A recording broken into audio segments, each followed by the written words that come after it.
What's going on, guys? Y'all see me on mic the other day. I'm gonna try this mic thing and we're gonna talk about it. But anyways, you watching the video, how do I get my first 100 sales as a candle maker? Or any business. I'm gonna say craft business. We're gonna say any craft business, right? How do you get your first 100 sales?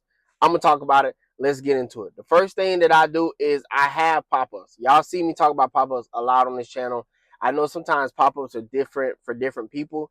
But I love pop-ups a lot of time, especially if you can find the right ones. So a certain pop-ups that I might do like seasonally, right? Seasonally, did I say that right? Yeah, seasonally. Some pop-ups that I'll do seasonally that I know they'll have good foot traffic. They have people out there that are ready to buy.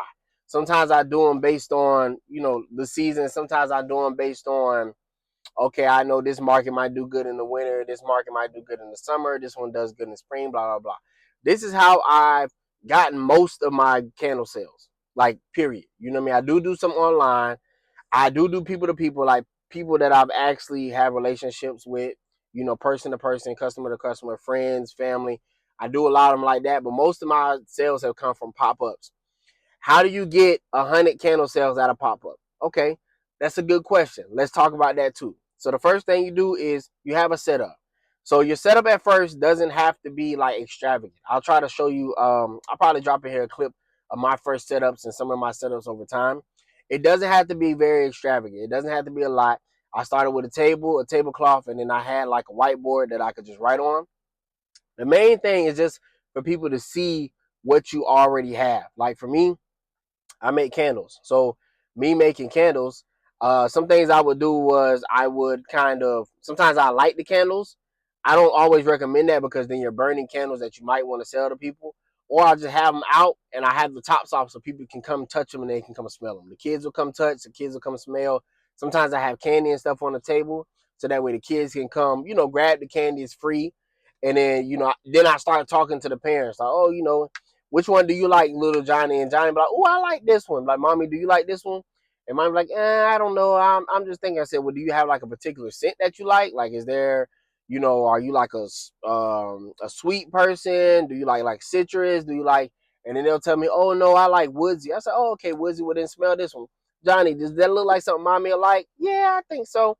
And then, they can either choose to buy it or not. But I kind of, then I go in depth about, what are the benefits of this kind of wax? How does my candles work? And you just have to keep talking to them. A lot of times, if you keep talking to them, they'll buy in. Even if they decide, no, it might be too pricey. Well, hey, then I do what the people at the mall do. Well, for you, buddy, $25. Like, then I throw a sale at them or something like that. I always try to do sales when I'm at a candle market because sometimes you don't want to outprice yourself out of those markets. So I might do I might have my normal price, like say my normal price is $45. I'll put a line through that today, 35. Even if I usually do sell them as 35, I might have that. That's a quick trick. Always try to have sales because it's like, hey, I'm doing this as a person to person, and if you try to go order on my site, it might be more expensive to do it that way. So that's something that I try to do. Based on the season, summertime, you always can do a summer sale. You always can do a winter sale, a holiday sale. So think about it like that. Another thing with pop-ups is when you have your setup, you just want to make it look nice. You want to make it look inviting. So something that I also do is I do samples.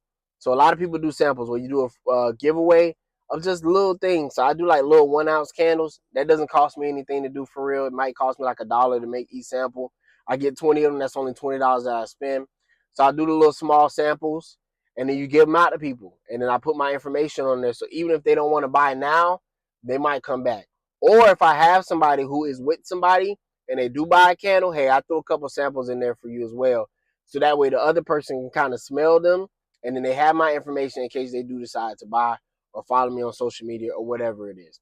So pop-ups are the best way, I think, to get your first 100 sales. How do you break them up in 100? So for me, sometimes I might do 20 sales at a candle pop-up. Sometimes I might do 10. Sometimes I might do 15. But if you're talking about 10 times 30, 35, that's 350. If you're talking about 20 times 35, 45, that's $700. You know what I mean? So that's already, I think, yeah, $700. 35, 35, 7. Right. So $700. Sorry. It's been a while since I've been in school, guys. My bad. So $700. And now you walk away with $700. And one of the best things to do, even with getting candle sales, is packaging them together. So if I have once again, I'm doing a sale. I have, say you do candles and body scrubs, or you got big candles and small candles. Hey, I'm doing this pack here for $40, or you can buy this one for $35 and this one for $20. They're gonna buy it for $40. So now you got two more candles that you sold together. Or you could do them in packs of 3. Usually you see people do them in like threes. I don't know why. I don't know if 3 is just a magic number, but you usually see people do them in threes. You know what I mean? So that's another thing to do, is you package them together. But there's a lot of ways for you to get 100 sales, and it's not as hard as you think that it is. You know, even with pop-ups, first off, drop a thumbs up if you're still here. If you're still listening, drop a thumbs up. Even with pop-ups, one thing that I do is, it's not always about how much foot traffic you get. You know what I mean? And when I mean foot traffic, it doesn't always matter about, does it hundreds of people out here, thousands of people out here, or is it like 50, 75 people? Because sometimes when it's not a big amount of people, it's still people out there, and you can kind of talk to them a lot more than people just walking by. You know what I mean? Those people that are there, they're probably more keen and more intentional on buying. Sometimes you do have to sell people a little bit. I'm not gonna lie. Sometimes you do have to talk to people like, hey man, this is da da da.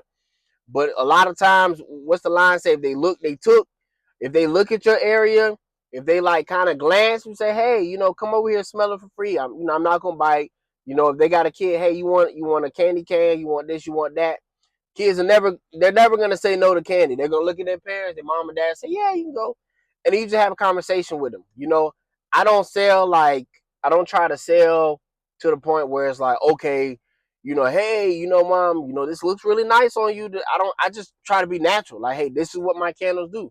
This is what they're good for. If you like this kind of scent, this is what this helps with. If you don't like this kind of scent, maybe you like this kind of thing. They do last this long time. They do have this kind of, burn hour, burn time, or whatever. And people will say no, and that's okay. But a lot of times, if people are already eyeballing your station, then to me it's easier to sell them because they're already there. Another thing to do with pop-ups is consistency. If you frequent the same pop-ups over and over again, people start to know your face. They start to become acquainted with you. They're more likely to buy your stuff. You know what I mean? So it's a lot of ways to get that first 100 sales. The first 20 probably be from people friends and family. My first candles, which I'll probably make a candle video on how to get started making candles, but my first candles was like glass jars from Dollar Tree. I got the wax, I think, from Hobby Lobby, and the wicks from Hobby Lobby, and the scent from Hobby Lobby, and those are how I made my first candles. I talk about this in every video. Those are how I made my first candles. So whether you're a craft business or any type of product-based business, you could do this. I see people do 3D printing. I see people do knitted sweaters. I see people do like the thrifting stuff. I see people make their own shirts. I see people make bags and paints and hats and chains and necklaces for sports teams. I see people do a lot of different things. And so this is really how you can get your first 100 sales, man. Get into those pop-ups. Your first 20 will probably come from people you know. The next 80 will probably be between pop-ups and maybe online or recurring customers and stuff like that. But that is how you're going to get your first 100 sales. If you need help or you want to know how to do it, drop it in my comments. Facebook Market, not Facebook Marketplace, Facebook groups. That's how I get a lot of my pop-ups. Is you go on Facebook groups for whatever city you're in, and you can look up markets or pop-ups. Jacksonville, I live in Jacksonville. Pop-ups, Tampa, Florida, Houston, Texas, whatever it is, and you can start there. And a lot of time, once you go on the social media, they'll start giving you other people. You start there. Start at the small markets. It don't have to be the big ones. Start at the ones that's like free or $30. Or some of the good money that I made is one. I think I made like $500, $600, and it was a free market. It was a free market at a church. All I had to do was donate a candle, and I made more than that back. You know what I mean? So you can make the money just by being where the people already are. You know what I mean? So those will probably be the first way you make your first 100 sales, man.